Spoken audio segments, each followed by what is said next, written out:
देखिए बच्चों, आज हम क्या करने वाले हैं।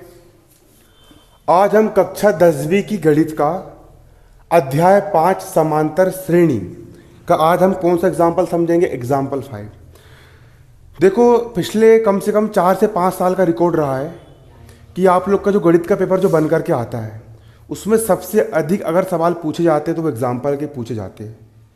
इसीलिए आपको सबसे पहले एग्जाम्पल के सवाल पर विशेष ध्यान देना है, उसके बाद फिर प्रश्नावली पर आपको करना है ना। इसलिए एग्जाम्पल तो हमको कैसे समझना है, बारीकी के साथ समझना है, जितने भी एग्जाम्पल मैं करवा रहा हूँ। ठीक है, हो सकता है कि तिमाही परीक्षा में सवाल देखने के लिए मिल जाए, है ना। अब सवाल को पहले यहाँ पर हम बारीकी समझेंगे। पहले हमको यहाँ पर सवाल समझ में आना चाहिए। सवाल यहाँ पर क्या कह रहा है, यहाँ पर आप सवाल को देखो। सबसे पहले गणित हल करने के लिए ना सवाल को कम से कम 3 से 4 बार पढ़ा जाता है। किसको पढ़ा जाता है? सवाल को 3 से 4 बार क्या करा जाता है? पढ़ा जाता है कि सवाल क्या कहने का प्रयास कर रहा है ना, कि सवाल हमारे यहाँ पर क्या कहने का प्रयास कर रहा है। ठीक है, क्या पढ़ा जाता है? सवाल को पढ़ा जाता है। यहां पर देखिए सवाल क्या कह रहा है, वह एपी निर्धारित करो। एपी का मतलब क्या होता है? समांतर श्रेणी। वह समांतर श्रेणी ज्ञात करो, ऐसी समांतर श्रेणी ज्ञात करो जिसका तीसरा पद 5 है। तीसरे नंबर का पद कितना है? 5 है। और 7वां नंबर का पद कितना है? 9 है। मोस्ट इंपोर्टेंट, आईएमपी लगा लो इसमें। जिसका तीसरा पद क्या है? 5 है और 7वां पद कितना है? 9 है ना, वो ज्ञात करना है। ठीक है, तो यहां पर हम मान के हल कर लेंगे। माना समांतर श्रेणी का प्रथम पद, कौन सा पद? प्रथम पद ए है। समांतर श्रेणी का प्रथम पद ए है और सारवंतर हम डी मान लेंगे, तथा सारवंतर, कौन सा अंतर? सार्व अंतर डी है। माना समांतर श्रेणी का प्रथम पद कितना है? ए है और सारवंतर कितना है? डी है। तब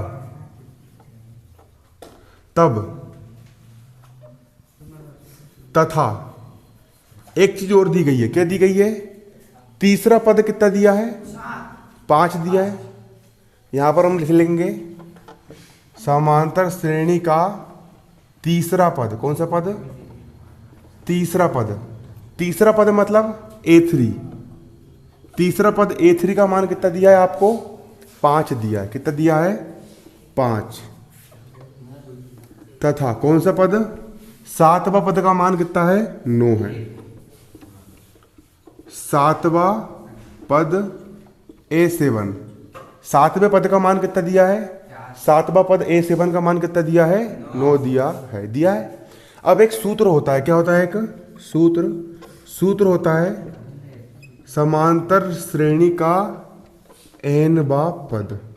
समांतर श्रेणी का n वां पद, an बराबर क्या होता है? कौन बताएगा? अभी समांतर श्रेणी का n वां पद an बराबर, पिछले बार लिखवा था मैंने, क्या होता है? a plus n minus 1 into D. ये क्या होता है? समांतर श्रेणी के n पद का सूत्र। अब देखना, अब निकाल लूंगा मैं कौन सा पद? तीसरा पद। तब यहां पर दिया है ना, तीसरा पद दिया है, इसलिए मैं क्या निकाल लूंगा? तब समांतर श्रेणी का कौन सा पद? तीसरा पद। ए का हो गया ए। तीसरे पद के लिए n का मान कितना रख देंगे? 3। तीसरा पद निकाल रहे हैं, n का मान कितना रख देंगे? 3। समझो बारीकी से, बराबर का बराबर। ए का हो गया ए, n का मान कितना रख देंगे? 3। -1 का -1। डी का हो गया यहां पर कितना? डी का यहां पर कितना हो गया आपका? डी हो गया। ठीक है, डी का कितना हो गया? डी। तीसरा पद निकालते आना चाहिए। तीसरा पद मतलब A3, n का मान कितना रख दिया? 3। ठीक है ना। अब तीसरा पद कितना दिया है? A3 का मान दिया है 5, तो A3 का मान कितना रख दिया मैंने? 5। बराबर का बराबर, ए का हो गया ए प्लस। अब यहां पर देखना, 3 में से 1 गया, कितना बचा? 2। डी का हो गया यहां पर कितना? डी। मतलब a प्लस 2d बराबर कितना आया? 5। a प्लस 2d बराबर कितना आया? 5। इसको नाम दे दिया मैंने समीकरण 1। इसको मैंने क्या नाम दे दिया? समीकरण 1 नाम दे दिया। ठीक है, अब सवाल ने एक चीज और कहा है। सवाल ने क्या कहा है? 7वां पद 9 है। सातवां पद कितना है? 9 है। समांतर श्रेणी का सातवां पद। एनवां पद क्या होता है? ए एन बराबर a plus n minus 1 into d. सातवां पद कर रहा हूं मैं, तो एन का मान कितना रख देंगे? 7 रख देंगे। एन का मान कितना रख देंगे? 7। ए का हो गया ए, एन का मान कितना रख देंगे?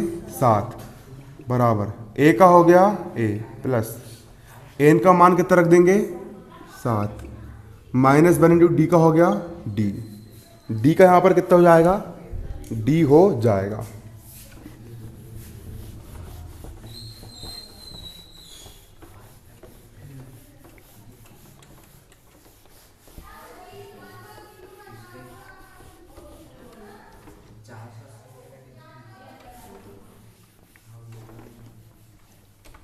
अब देखो, सातवां पद A7 का मान कितना दिया है?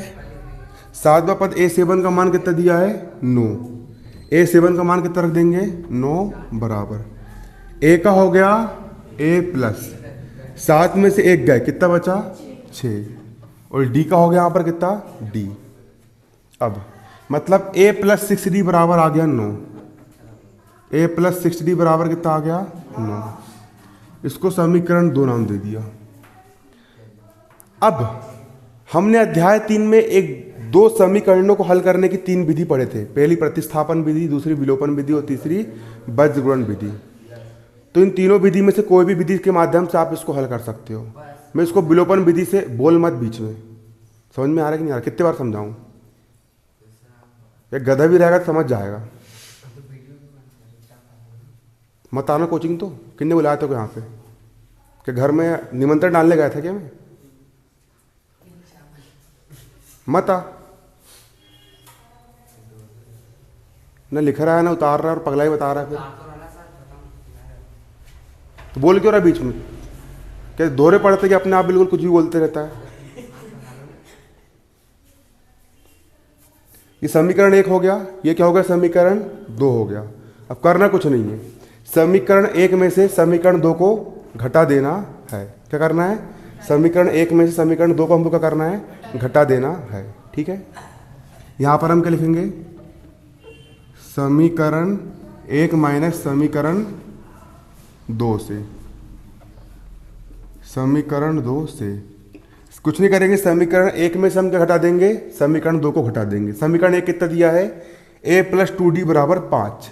यहां पर हम कितना लिख लेंगे? a प्लस 2d बराबर कितना? 5। समीकरण 2 दिया है a प्लस 6d बराबर 9। a प्लस 6d बराबर 9। अब क्या कर लेंगे? यहाँ पर हम घटा देंगे। घटाने पर चिन्ह क्या होते हैं? उलट जाते हैं।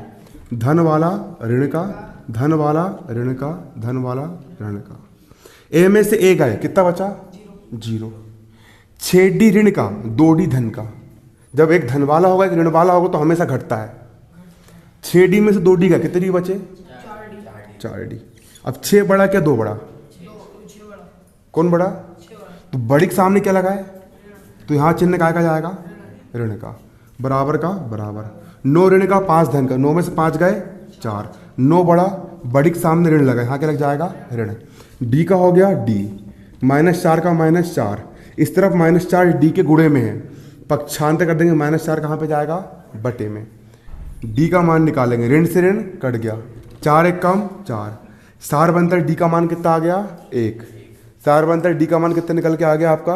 1 निकल करके आ गया। बन जाएगा इतना। अब देखना, सारा बनता डी का मान हमारा 1 निकल के आ गया, निकल के आ गया। अब करना कुछ नहीं है। अगर मैं डी के मान को, किसके मान को? डी के मान को समीकरण 1 में रख दूंगा तो ए का मान निकल जाएगा। ठीक है, आया समझ में? डी का मान कहाँ रख दूंगा? समीकरण 1 में रख दूंगा तो ए का मान निकल जाएगा। तो यहां पर हम क्या लिखेंगे? डी का मान कहाँ रखने पर? समीकरण 1 में रखने पर। समीकरण 1 क्या है? समीकरण 1 है a प्लस 2d बराबर 5। यहां पर हम क्या लिख लेंगे? a प्लस 2d बराबर 5। a का हो गया a प्लस 2 का हो गया 2। d का मान कितना है?